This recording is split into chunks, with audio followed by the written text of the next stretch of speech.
देखिए, English literature में analysis होता है और इसका बहुत ज़्यादा यूज़ होता है। कोई ज़रूरी नहीं है कि हमारे इंग्लिश लिटरेचर में ही यूज़ हो।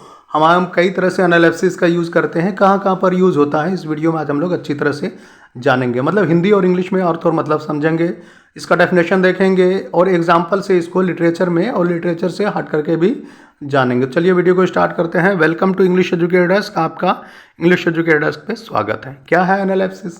देखिए, एनालिसिस जो है एक लिटरेरी डिवाइस है या लिटरेरी टेक्निक है या फिगरेटिव टेक्निक है या फिगरेटिव लैंग्वेज है या फिगर ऑफ स्पीच है। इंग्लिश लिटरेचर में कोई ज़रूरी नहीं है, कई तरह से भी हम यूज़ करते हैं। ठीक है, तो चलिए सबसे पहले हम एनालिसिस का डेफिनेशन देख लेते हैं कि कहाँ से लिया गया है, इसकी ऑरिजिन।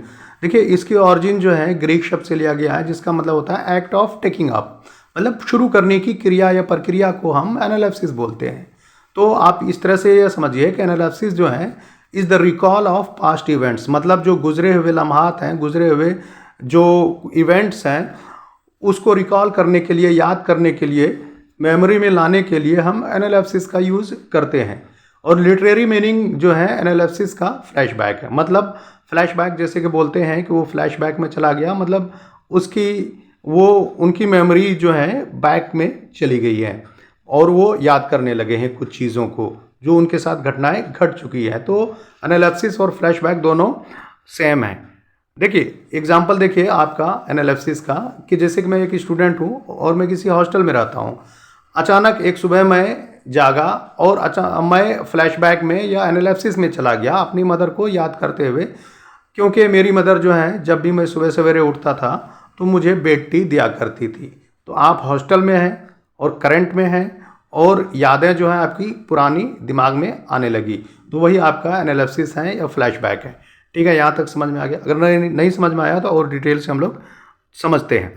देखिए, एनालिसिस जो है एक कोई कहानी चल रही होती है, उसमें अचानक ब्रेक आ जाता है और ब्रेक आने के बाद जो है वो कहानी रुक करके हमारे जो पीछे की जो कहानी है वो दिखाया जाने लगता है, बताया जाने लगता है।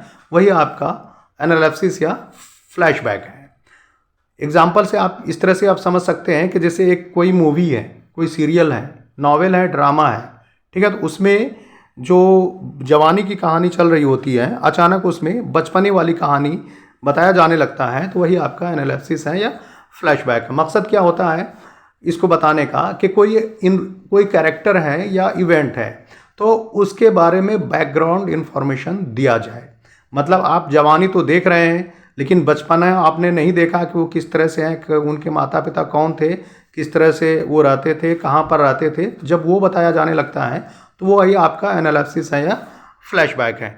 ठीक है, देखिए आपका यहाँ पर एनालिसिस का जो अपोजिट है वो प्रोलेप्सिस है। आप इसको भी जान लीजिए कि प्रोलेप्सिस जो है एनालिसिस के जस्ट अपोजिट यूज़ होता है।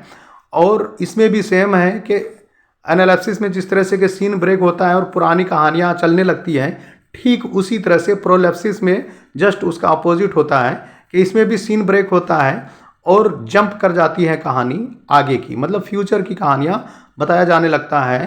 तो वही आपका प्रोलेप्सिस है। अब प्रोलेप्सिस का एग्जाम्पल देख लीजिए कि ये किस तरह से जंप करता है। जैसे कि एक क्लासिक एग्जाम्पल है प्रोलेप्सिस का, कि इसका मतलब ही होता है कि प्रोफेसी, मतलब कि फ्यूचर के बारे में फोरटेल करना, बताना। तो स्टीफन किंग का एक नॉवेल है द डेड जोन, तो इसमें जो मेन कैरेक्टर है जॉन स्मिथ, तो जॉन स्मिथ जो है दूसरे लोगों के फ्यूचर को बता सकता है जस्ट बाय टचिंग देम, मतलब उनको अगर वो छू ले तो उनके बारे में बता देगा कि इसके साथ क्या घटना घटने वाली है। और ये जो है आपका द डेड जोन एक साइंस फिक्शन है, मतलब साइंस नॉवेल है और साइंटिफिक तरीके से इसको लिखा गया है और इसमें सारी चीज़ें जो हैं काल्पनिक है। ठीक है, तो चलिए फाइनल एग्जांपल हम देख लेते हैं एनालिसिस का। ये एग्जांपल आपका प्रोलेप्सिस का था। मतलब प्रोलेप्सिस को हम फ्लैश फॉरवर्ड भी बोलते हैं। जैसे फ्लैशबैक होता है उस तरह से फ्लैश फॉरवर्ड होता है। तो हम फ्लैशबैक या एनालिसिस का एग्जांपल देख करके वीडियो को ख़त्म करते हैं। आपने एक मूवी देखा होगा टाइटैनिक, 1997 में रिलीज़ किया गया था और जिसको डायरेक्ट किया था जेम्स कैमरॉन ने। तो उसमें जो स्टोरी चलती है वो एनालिसिस या फ्लैशबैक में चलती है। किसके द्वारा चलती है? जो सर्वाइवर है, जो बच जाती है, टाइटैनिक जब गर्क हो जाता है, दरिया में डूब जाता है, तो उसमें एक सिर्फ बचती है एक्ट्रेस रोज। तो वही जो है फ्लैशबैक में एनालिसिस में कहानी बताती है। ठीक है, तो उम्मीद है आपने एनालिसिस को और पोलरिसिस को हिंदी और इंग्लिश में एग्जाम्पल के साथ में अच्छी तरह से समझ लिया है। Thanks for watching English educare desk. Please like this video and subscribe my channel to get more videos like this. Thank you.